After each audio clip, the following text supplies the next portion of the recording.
नमस्कार दोस्तों। स्वार्थ में डूबे लोग अक्सर किसी के द्वारा की गई सहायता के लिए न ही तो उनका आभार व्यक्त करते हैं और न ही उनके प्रति कृतज्ञता का भाव रखते हैं, और ऐसे लोगों को अपनी इस कृतज्ञहीनता का बड़ा ही कठोर दंड झेलना पड़ता है। आइए इसे एक कहानी, एक कृतज्ञता का फल के माध्यम से समझते हैं। नदी के किनारे ब्रह्मपुर नाम का एक गांव था। उस गांव में गिने चुने कुछ लोग ही रहते थे, क्योंकि नदी में हर साल बाढ़ आती और सब कुछ बहा कर ले जाती। इंसान हो या जानवर, किसी को भी खाने के लिए कुछ नहीं बचता। उसी गांव में बुधिया नाम का एक नौजवान लड़का रहता था। अपने बूढ़े माँ बाप का अकेला बेटा होने के कारण उसके माँ बाप उसे अपनी आंखों से अलग नहीं होने देते। बुधिया बड़ा हो गया और उसकी शादी हो गई। सब खुश थे। धीरे धीरे परिवार बढ़ने लगा। बुधिया के 2 बच्चे भी हो गए। परिवार और उसकी जिम्मेदारियां तो बढ़ गई, लेकिन आमदनी वहीं की वहीं रुकी रही। आमदनी बढ़ाने का कोई जरिया न रहा और आमदनी न होने के कारण घर में तंगहाली का माहौल बन गया, क्योंकि इस साल भी आई बाढ़ सब कुछ समेट कर अपने साथ ले गई थी। बुधिया के पूरे दिन के संघर्ष के बाद भी परिवार वालों को भरपेट भोजन तक नहीं मिल पा रहा था। अपने परिवार को ऐसे भूख से लड़ते देख बुधिया का मन भर आया और उसने गांव से बाहर जाकर कमाने की सोची। जैसे जैसे रात होने लगी, अपनी धुन में खोया बुधिया अपनी उधेड़ बुन में लगा हुआ था। बुधिया सोचने लगा, यदि मैं घर वालों को बताकर विदेश जाऊं तो वो मुझे जाने ही नहीं देंगे। मुझे उन्हें बिना बताए ही विदेश जाना पड़ेगा और उसके लिए मुझे अभी रात में ही निकलना पड़ेगा। ऐसा सोचकर बुधिया ने अपना जरूरी सामान एक थैले में रखा और विदेश के लिए निकल पड़ा। बुधिया कभी भी अपने गांव से बाहर नहीं गया था, इसलिए उसे कुछ नहीं पता था कि उसे कहाँ जाना है, क्या करना है, कैसे करना है। बस उसने एक दिशा में एक रास्ता पकड़ा और उसी पर चलता चला गया। चलते चलते भोर होने लगी। बुधिया चलते चलते थक गया था और रास्ते में उसे एक कुआं दिखाई दिया। वह सुस्ताने के लिए उस कुएं की जगत पर बैठ गया। जगत पर बैठते ही उसके कानों में कुछ आवाजें गूंजने लगी। बुधिया डर गया। उसे किसी भूत प्रेत या अनहोनी की आशंका सताने लगी और वह मारे डर के इधर उधर देखने लगा। कुछ देर गहरी सांस लेकर बुधिया ने जैसे तैसे अपने मन को शांत किया और वह ध्यान से उन आवाज़ों को सुनने की कोशिश करने लगा जो उसके कानों में पड़ रही थी। तब उसने देखा कि आवाज़ें तो कुएं के अंदर से आ रही हैं, लेकिन कुएं में अंधेरा होने के कारण उसे कुछ दिख नहीं रहा था। लेकिन कुएं में गिरे हुए बाघ ने बुधिया को देख लिया था। दरअसल किसी तरीके से बाघ, बंदर, सांप और सुनार कुएं में गिर गए थे और वही बाहर आने की कोशिश में लगे हुए थे। बाघ ने जब बुधिया को कुएं की जगत पर बैठा देखा तो उसने बुधिया से कहा, तुम कौन हो भाई? मेहरबानी करके मुझे इस कुएं से बाहर निकाल दो। बुधिया ने उससे पूछा, तुम कौन हो भाई? बाघ ने कहा, मैं बाघ हूँ, मैं इस कुएं में गिर गया हूँ जिसकी जगत पर तुम बैठे हुए हो। बुधिया बाघ का नाम सुनते ही चौंक पड़ा और बोला, ना भाई ना, तुम ठहरे हिंसक प्राणी। मैं तुम्हें इस कुएं से बाहर निकालकर अपने प्राणों को संकट में हरगिज नहीं डालूंगा। बाघ ने कहा, ये क्या कह रहे हो भाई? तुम मेरे प्राण बचाओगे और मैं तुम्हारे प्राण ले लूंगा? मैं इतना कृतघ्न नहीं हूँ जो तुम्हारे एहसानों को भूल जाऊंगा। मैं तुम्हें वचन देता हूँ, मैं तुम्हें कोई भी हानि नहीं पहुँचाऊंगा। बस तुम कृपा करके मुझे बाहर निकाल दो। बुधिया को बाघ पर दया आ गई और उसने अपने थैले से अपने कुछ कपड़े निकाले और उनकी गांठ बांधनी शुरू कर दी और उसे कुएं में लटकाकर बाघ से कहा, इसे मजबूती से अपने मुंह में दबा लो और धीरे धीरे ऊपर चढ़ने का प्रयास करो। बाघ ने वैसा ही किया और वह कुएं से बाहर आ गया। कुएं के बाहर आकर बाघ ने बुधिया को धन्यवाद देते हुए कहा, मैं तुम्हारा यह उपकार कभी नहीं भूलूंगा। हो सके तो कभी मेरे घर आना, मैं यह सामने वाली पहाड़ी की गुफा में रहता हूँ। यदि तुम मेरे घर आए तो मैं तुम्हारा भरपूर सत्कार करूँगा, लेकिन मेरी एक चेतावनी सुनो, इस कुएं में एक दुष्ट सुनार भी गिरा हुआ है, उसे बिल्कुल बाहर मत निकालना, वरना तुम पछताओगे। बाघ के जाते ही अंदर से बंदर की विनती भरी आवाजें बुधिया के कानों में पड़ने लगी। बंदर बोला, हे दयावान मनुष्य, हमारे लिए तुम भगवान के भेजे हुए दूत के समान हो। जैसे तुमने बाघ को बाहर निकाला है, दया करके मुझे भी इस कुएं से बाहर निकाल दो। बुधिया बोला, अब तुम कौन हो भाई? बंदर बोला, मैं बंदर हूँ, मुझ गरीब पर उपकार करो, और मेरी हरकतों का दंड तो मुझे मिल ही गया है, पर ईश्वर ने तुम्हें हमारी सहायता के लिए भेजा है शायद। बुधिया ने बाघ की तरह बंदर को भी बाहर निकाल दिया। बाहर निकलकर बंदर बुधिया को धन्यवाद देते हुए बोला, मेरे लिए तो तुम साक्षात देव के समान हो, कभी मौका मिले तो मेरे घर आना, मैं यहाँ सामने वाली पहाड़ी के पास वाले पेड़ों में ही रहता हूँ। ऐसा कहकर जब बंदर वहाँ से जाने लगा तो बंदर ने कुछ क्षण रुककर कहा, देखो तो एक दयावान और अच्छे भले इंसान हो, पर इस कुएं में एक सुनार भी गिरा हुआ है, वह बड़ा ही दुष्ट है, उसे बिल्कुल भी बाहर मत निकालना, वरना बुरा फंस जाओगे, मेरी कही बात भूलना मत। ऐसा कहकर बंदर भी वहाँ से चला गया। बुधिया बंदर के जाते देख बड़े ही संतोष का अनुभव कर ही रहा था, तभी अचानक कुएं से एक सांप की आवाज आई। बोला, हे देवदूत, हे दयावान मनुष्य, मुझ पर भी दया करो, मुझे भी इस कुएं से बाहर निकाल दो। बुधिया बोला, भाई अब तुम कौन हो? अंदर से सांप बोला, हे दयावान इंसान, मैं सांप हूँ। सांप का नाम सुनते ही बुधिया के रोंगटे खड़े हो गए और बोला, मैं दयावान जरूर हूँ, पर बुद्धिहीन नहीं हूँ, जो इस तरह चौड़े में अपनी मृत्यु को निमंत्रण दे दूँ। मैं तुम्हें बिल्कुल भी बाहर नहीं निकालूंगा, यदि निकालने में तुमने मुझे डस लिया तो मैं तो बेमौत मारा जाऊंगा। सांप ने कहा, मैं इंसानों की तरह कृतघ्न या एहसान फरामोश नहीं हूँ, जो तुम मुझे बाहर निकालो और मैं तुम्हें डस लूँ। मैं तुम्हें वचन देता हूँ, यदि तुम इस कुएं से मुझे बाहर निकालोगे तो मैं जीवन भर तुम्हारा ऋणी बनकर रहूंगा। बुधिया को सांप पर दया आ गई और उसने सांप को उसी कपड़े की रस्सी की सहायता से बाहर निकाल दिया। बाहर आकर सांप ने बुधिया से कहा, हे दयावान श्रेष्ठ इंसान, मैं तुम्हारा ये उपकार कभी नहीं भूलूंगा, और हाँ, यदि तुम पर कभी कोई संकट आए और मेरी सहायता की आवश्यकता पड़े तो बस मन से मुझे याद करना, मैं किसी भी तरह तुम्हारे पास पहुंच ही जाऊंगा। और सांप वहां से जाने ही वाला था, पर वह अचानक रुककर बोला, देखो तुम बहुत अच्छे इंसान हो, आज तुम्हारी सहायता के कारण ही हम तीनों की जिंदगी बच पाई। मैं तुमसे कहना तो नहीं चाहता, पर तुम्हारी भलाई के लिए कह रहा हूँ। इस कुएं में एक सुनार भी गिरा हुआ है, जो छल प्रपंच की मूर्ति है। तुम उसे किसी भी हाल में, चाहे वह कितनी भी विनती करे, उसे कुएं से बाहर मत निकालना। और सांप वहां से चला जाता है। सांप के जाते ही अंदर से सुनार की आवाज आती है, हे दयावान, तुम बड़े ही वीर हो, तुमने बाघ, बंदर जैसे खूंखार और सांप जैसे विषैले जीव को भी बाहर निकाल दिया। अब मुझ पर भी कृपा करो, मैं तो तुम्हारी ही जाति का हूँ, मुझसे तो तुम्हें कोई खतरा भी नहीं है। बुधिया बाघ, बंदर, सांप की कही बातों पर विचार करने लगा। तभी अचानक कुएं के अंदर से सुनार की आवाज आई, इतना भी क्या सोच रहे हो? मानवता के नाते तुम्हें मुझे बाहर निकालना तुम्हारा कर्तव्य है, मुझे जल्दी बाहर निकालो, नहीं तो तुम्हें पाप लगेगा। अब बुधिया ने वही कपड़ों की रस्सी के सहारे सुनार को भी बाहर निकाल दिया। सुनार बुधिया को धन्यवाद देते हुए कहता है, मैं पास ही के शहर में रहता हूँ, पेशे से सुनार हूँ, कभी मेरी सहायता की आवश्यकता पड़े तो जरूर आना, मैं तुम्हारी सहायता जरूर करूँगा। ऐसा कहकर सुनार भी वहाँ से चला जाता है। उधर बुधिया भी काम की खोज में निकल पड़ता है।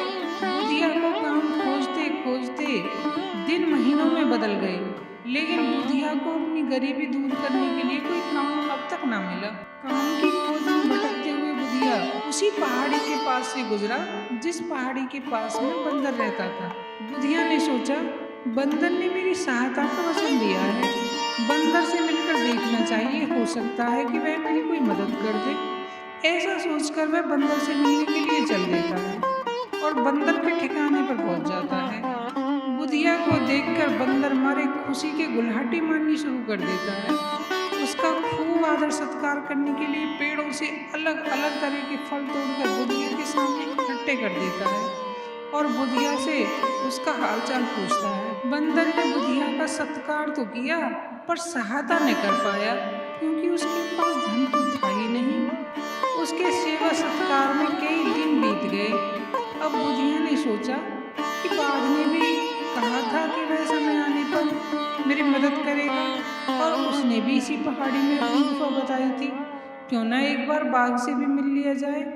और वह बाघ से मिलने के लिए निकल पड़ता है और चलते चलते आखिर बुधिया बाघ की गुफा में पहुंच ही जाता है। बुधिया को देखकर बाघ खुश हो जाता है और उसका खूब आदर सत्कार कर उसकी कुशल क्षेम पूछता है। जब कई दिन तक गुफा में रहने के बाद बुधिया वहाँ से चलने लगता है तो बाघ उसे कुछ सोने के गहने उपहार में देता है। ये गहने उन लोगों के थे जिन्हें बाघ ने मारकर खा लिया था और उनके गहने अपनी गुफा में रख लिए थे। गहनों को देखकर बुधिया फूले नहीं समाता और वह ईश्वर को धन्यवाद देते हुए कहता है कि इन गहनों से हमारी गरीबी दूर हो जाएगी। अब मेरे परिवार को भूखे पेट नहीं सोना पड़ेगा। वह गहनों को लेकर बाघ से विदा लेकर चल देता है। तभी उसे सुनार की याद आती है।